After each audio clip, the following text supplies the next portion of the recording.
Welcome to the Poverty Game. Question 1. People living in poverty have described poverty as A. A lack of money, B. Hunger and unclean water, C. Inadequate shelter, or D. All of the above. A. A lack of money? D. All of the above. Yes, the correct answer is D. All of the above. It's not just measured by money or income. Question 2. People living in poverty have described poverty as A. Being sick and not being able to see a doctor, B. Having limited access to school and not knowing how to read, C. Fearing for tomorrow and living one day at a time, or D. All of the above. A. Being sick. It's B. D. All of the above. Yes, that's correct. D. All of the above. If you're a girl, have a disability, or live in a war zone, you're more likely to live in poverty. There are a range of economic, social, technological, political and environmental causes for poverty and spatial inequality.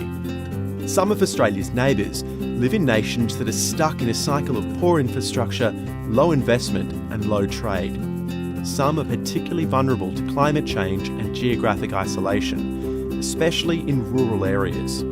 If countries are poor, that means governments struggle to provide essential services or opportunities for all of their people. Good schools, hospitals, safe water and roads take a lot of money to build and maintain. If communities are poor, isolated or vulnerable to environmental disasters, it's difficult for families to thrive. It's hard to find employment, access health services and build safe homes and a better future for children. If parents are poor, they can't afford to send their children to school or get them immunised or provide them with enough food to eat. When generation after generation suffers from sickness, lack of education and opportunities to earn a fair wage, the cycle of poverty threatens to repeat itself again and again and again. For our final question, in the last 20 years, the percentage of people living in extreme poverty has A. Doubled, B. Remained the same, C. Halved, D. All of the above. A. C. Yes, the correct answer is C. In the last 20 years, the percentage of people living in extreme poverty around the world has halved.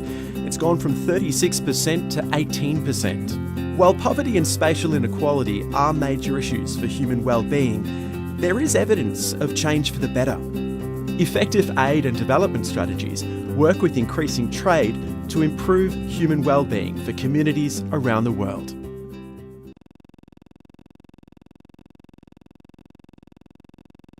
Good morning, Ali. Good morning, Mr. Tse. Ali, do you think you live a happy life? Well, yes, I'm quite happy with what I already have. Why? Because not everyone in the world is as lucky as we are. There are a lot of people living in poverty nowadays. What is poverty? Poverty can be explained in two ways. First, it means lacking financial resources. A lot of people around the world do not have enough money to support their lives. They often suffer a lot because they are just so poor. That is so heartbreaking. What about the second meaning? Poverty also means lacking essentials for basic living standards. For example, some people may not have access to houses, schools, and even hospitals. It's a luxury for them to lead a normal life. Do you know the causes for poverty? Yes, inequalities must be one of them. Some people cannot enjoy the same status as others because of their gender, skin color, and income. It's just not fair. You're right. Another reason is conflicts. There are still wars and fights everywhere in the world. When there is war, people's homes and properties are destroyed. They will lose everything they used to have.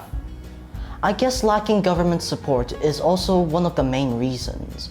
If people do not have access to infrastructures like roads, healthcare, and education, and so on, their quality of life is likely to be low. Very true. But there are actually solutions to poverty. Poverty can be eradicated if all of us work together. Educating young children is the most important as they need knowledge and skills to create a better future for themselves. Younger generation are going to become future leaders of society. Having access to effective healthcare systems is necessary too. People can work and contribute if they are healthy. They cannot even have a job and make money if they're always sick. Don't forget about stopping wars. We are supposed to live with everyone with harmony, despite our individual differences. Victory at the expense of the innocent is no victory at all. We should treat others with dignity. Ellie, can you repeat the keywords that we have just learned so far? Yes, sure. Number 1, poverty. Number 2, financial. Number 3, healthcare. Number 4, essentials. Number 5, conflict. Thanks for watching and see you next time. Bye.